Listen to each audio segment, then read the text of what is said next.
I'm sorry for the unappealing meal my unattractive daughter-in-law has prepared. My mother-in-law scolded me in front of our relatives during my father-in-law's 60th birthday celebration. She's not only unattractive, but also inept. I'm truly ashamed. What a disaster. Where was my dependable husband, who always cared for me? Was he tending to our daughter? He was nowhere to be found. As soon as I arrived at my in-law's house, feeling fit as a fiddle, my mother-in-law suddenly complained of chronic back pain and became unable to move as the party preparation began.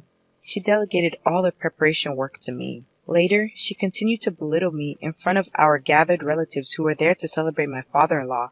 She turned the once lively and cheerful mood into something resembling a wake. Then, my father-in-law stood up and broke the silence. Is that all you have to say? No one could have foreseen the series of unimaginable events that this single phrase would trigger. I'm Sarah, and I'm 35 years old. 6 years ago, I married my husband, Michael, who is 3 years younger than me.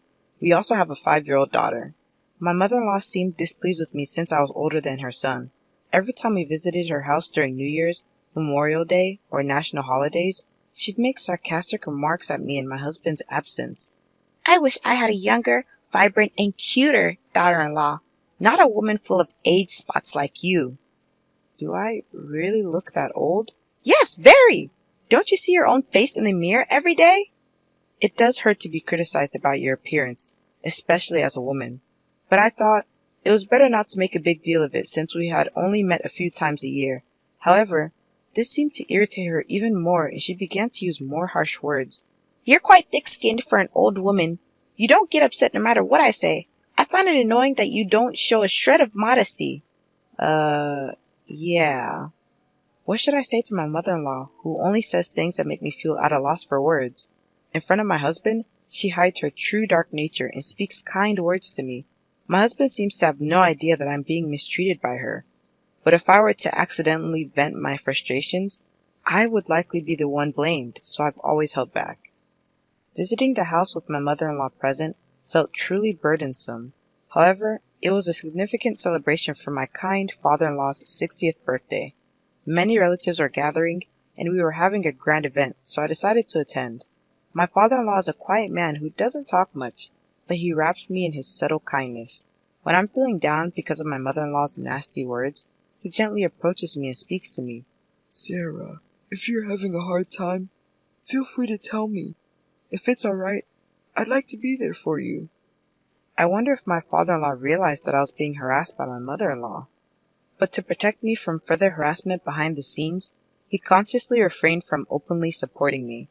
To celebrate such a warm-hearted father-in-law, our family left early in the morning and drove 3 hours to our in-laws' house.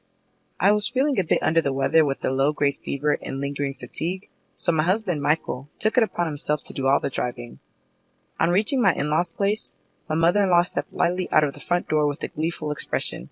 Well, well, look who's here. It's been a while. Michael, you should show your face more often. Oh dear, you look tired. Well, I've been driving non-stop, so it can't be helped. I see, you've worked hard. I'll get the bed ready right away. Why don't you go rest in the back room? I think I'll take you up on that. Sarah, you should get a rest too. You've been taking care of the kid in the car. You must be tired. Besides, you don't seem well. Oh dear, Michael, you didn't know? I called Sarah yesterday and we planned to go shopping together for the 60th birthday celebration. You go and rest. Sarah, once you've put the luggage at the entrance, we'll head out. Of course, no such communication had come, and I don't remember making any such shopping promise. Having looked after our energetic 5-year-old daughter, I'm exhausted. And since I'm not feeling well, I'd like to rest too. Since Sarah's not feeling well, let her rest. The shopping can be done by you.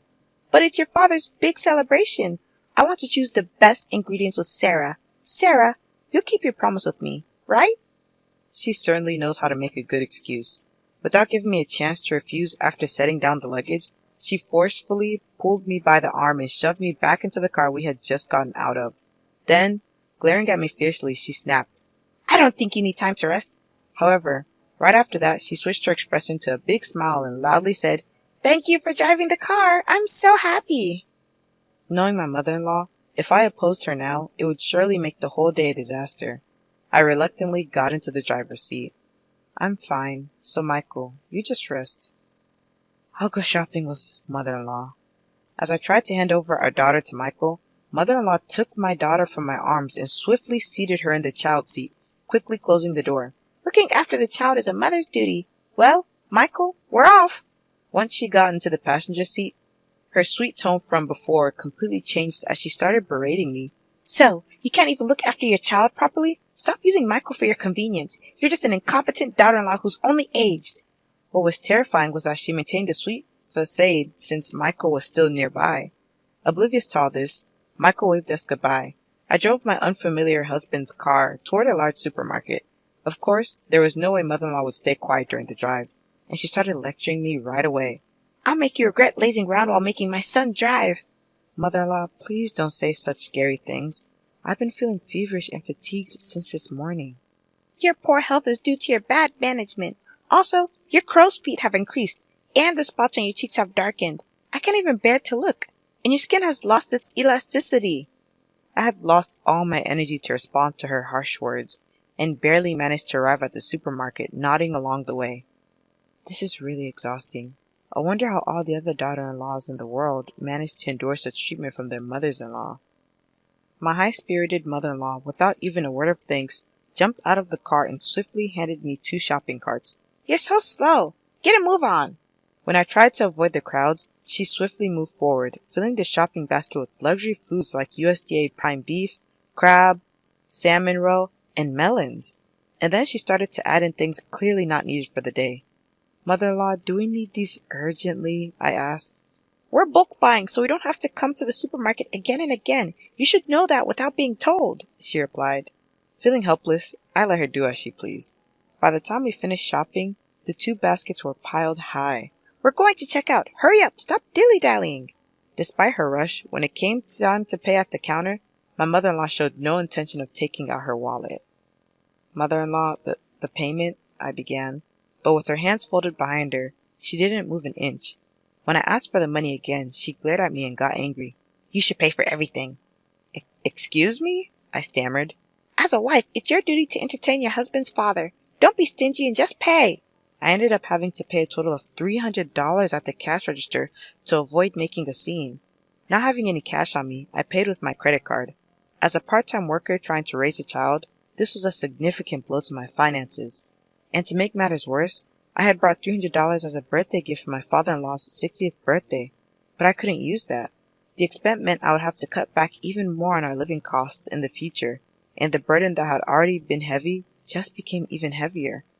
I wonder how I should tell this to Michael. If I report this, mother-in-law might cause a fuss. During the car ride home, my mother-in-law kept hurling insults at me. It was almost impressive how many different insults she could come up with. By the time we arrived home, my husband was still asleep, probably due to exhaustion. Upon seeing this, my mother-in-law smiled slyly and began to take advantage of me. After you put away the groceries, go weed the garden right away. Please, can I rest a bit?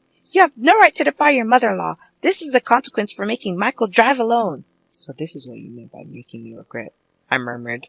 If you have time to move your mouth, just go and move your hands. Hurry up, we're short on time. After weeding, clean the bathroom and the toilet. Despite the unfairness of the situation, I had no choice but to endure it for the day. I weeded the garden and then cleaned the grimy, yellow-stained bathroom and toilet, thinking that once the 60th birthday celebration was over, I wouldn't have to see my mother-in-law for a while. My husband woke up just as I had finished cleaning and looked surprised to see me. Sarah, are you okay? If you're not feeling well, don't overwork yourself. Take a break now. Thank you. I'll take you up on that offer. Ouch! That hurts! Just as I was about to lie down, my mother-in-law suddenly let out a loud yell, clutching her back. Although she had been lively just moments before, she started complaining about sudden back pain. My mother-in-law, who always presents a gentle demeanor in front of my husband, suddenly let out a weak voice. This is troublesome. My back hurts so much, I can't do anything. My chronic back pain has flared up again. I won't be able to cook before the relatives gather. Sarah, you're my only hope. But oh, what should I do? As much as her sorrowful demeanor seemed a bit staged, if her chronic back pain was genuine, then it would indeed be impossible for her to stand in the kitchen. Reluctantly, I pushed my weary body, asked my husband to look after our daughter, and started cooking. Sarah, are you sure you're okay? I'm fine. I always cook, remember? To my husband, I put up a brave front, but my body was already fatigued. Yet, it was an important day for my father-in-law. I felt that I couldn't afford to take a break. My head is spinning, and somehow the smell of food is making me sick. But I have to keep going for my father-in-law. After I managed to finish cooking, my father-in-law came into the kitchen to check on me. You've worked hard. Thank you for preparing all this food. Not at all. It's for you. Please enjoy it later. After that, the relatives started gathering one after another. Everyone wished my father-in-law well, creating a lively atmosphere. As we finished the toast and were about to start eating, my mother-in-law started saying something shocking.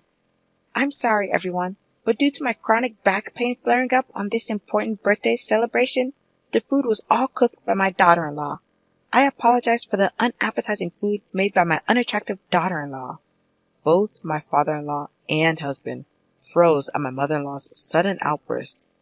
My daughter-in-law is not only unattractive, but she's also clumsy, a total failure. It's truly pitiful. Ouch! My mother-in-law exaggeratedly rubbed her back, continuing to disparage me. She's so clumsy that without my support, she can't do anything. I wonder if she can even take care of her own child. I'm so worried about whether Michael can manage with such a woman as his wife.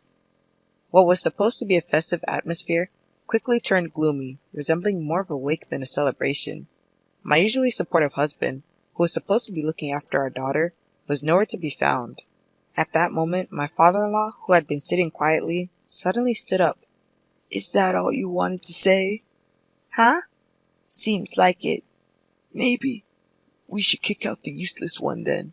Following his words, my husband entered the room, holding our daughter in a suitcase. His face was unusually stern. Dad, as you said, I've packed her stuff. My mother-in-law smiled at the sight, seemingly pleased. Sarah, looks like you're getting kicked out. Hehehe. But to her surprise, my husband handed the suitcase to her. What?